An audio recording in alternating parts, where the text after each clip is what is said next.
तुम्हारा दिमाग तुम्हारा है या किसी और का? क्या तुमने कभी सोचा है कि एक इंसान के पूरे सोचने का तरीका, उसके बिलीव्स, उसके फैसले और उसका पूरा माइंडसेट किसी दूसरे के कंट्रोल में कैसे आ जाता है? ये कोई फैंटेसी नहीं है, ये एक डेंजरस रियलिटी है जिसे हम ब्रेन वॉशिंग कहते हैं। ब्रेन वॉशिंग एक ऐसी कला है जिसमें शब्दों का इस्तेमाल कम होता है और कंट्रोल का सिलसिला ज्यादा हो। ये किसी को सिर्फ अपना कहना मनवाने का तरीका नहीं, बल्कि ये किसी भी इंसान की सोचने की एबिलिटी को ही धुंधला कर देने का एक साइकोलॉजिकल वेपन है। इंसान समझता है कि वो खुद सोच रहा है, लेकिन असल में वो किसी और के प्लांटेड थॉट्स का शिकार बन चुका होता है। और सबसे खतरनाक बात, उसे ये बात पता भी नहीं चलती। ये कोई सिर्फ सफाई मूवीज में दिखाई जाने वाली कॉन्सेप्ट नहीं है, ये साइंस है, साइकोलॉजी है, और सबसे बड़ी बात, ये रियलिटी है। हर माइंड वनरेबल होता है, चाहे वो कितना भी इंटेलिजेंट या स्ट्रॉन्ग क्यों ना हो। लेकिन इस वनरेबिलिटी का फायदा तब उठाया जाता है जब किसी इंसान के दिमाग पर 3 स्पेसिफिक एंगल से अटैक किया जाए: आइडेंटिटी, रेपुटेशन और आइसोलेशन। ये 3 पिलर्स किसी भी इंसान को मेंटली रिशेप करने के लिए काफी होते हैं। चलो समझते हैं कैसे। Step 1, take the identity. सबसे पहला अटैक होता है तुम्हारी पहचान पर। तुम कौन हो, क्या हो और क्या सोचते हो। जब किसी को बार बार ये बात बताई जाती है, तुम गलत हो, तुम कुछ नहीं हो, तुम बेवकूफ हो, तो उसकी खुद की मन की आवाज धीरे धीरे चुप हो जाती है। उसकी अपनी सोच, अपनी सेल्फ वर्थ हिलने लगती है। ईगो, जो हमें खुद पर विश्वास दिलाता है, वो क्रम्बल करने लगता है, और जब वो गिरता है तो एक खाली जगह बनती है।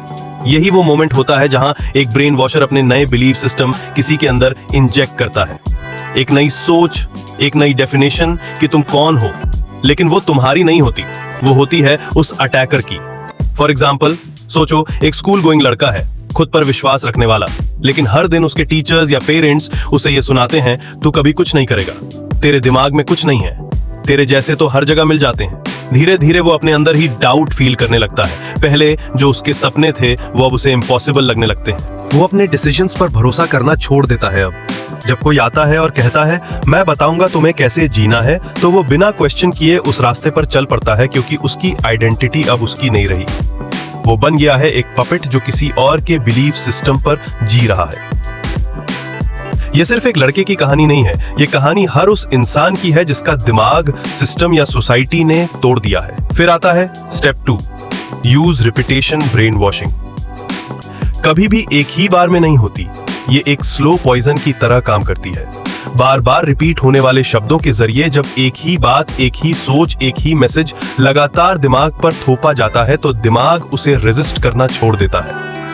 रेपिटेशन एक साइकोलॉजिकल टूल है जो ह्यूमन ब्रेन के पैटर्न रिकग्निशन सिस्टम को हाईजैक करता है। जब एक आइडिया बार बार रिपीट होता है, दिमाग उसे फेमिलियर मान लेता है, और जो चीज फेमिलियर लगती है वो सेफ लगती है और अल्टीमेटली सच लगती है।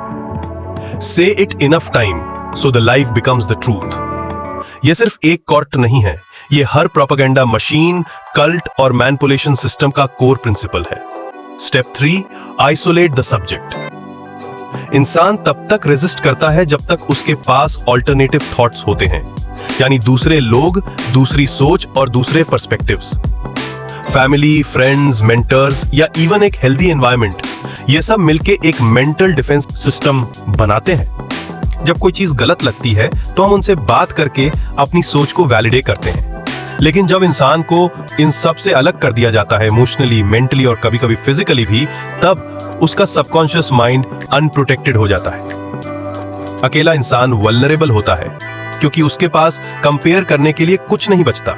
उसका हर डाउट, हर कंफ्यूजन अब सिर्फ एक सोर्स के थ्रू सॉल्व होता है, और वो है उसका अटैकर। और जब एक ही वॉइस तुम्हारी सोच बन जाती है तो कंट्रोल जमाना आसान हो जाता है। आइसोलेशन सिर्फ फिजिकल अकेलापन नहीं होता, ये एक मानसिक तौर पर घुटन भी होता है। फॉर एग्जाम्पल, मान लो एक लड़की एक टॉक्सिक रिलेशनशिप में है। उसका पार्टनर उसे धीरे धीरे उसके दोस्तों से दूर कर देता है, उसके पेरेंट्स से उसकी बात कम हो जाती है।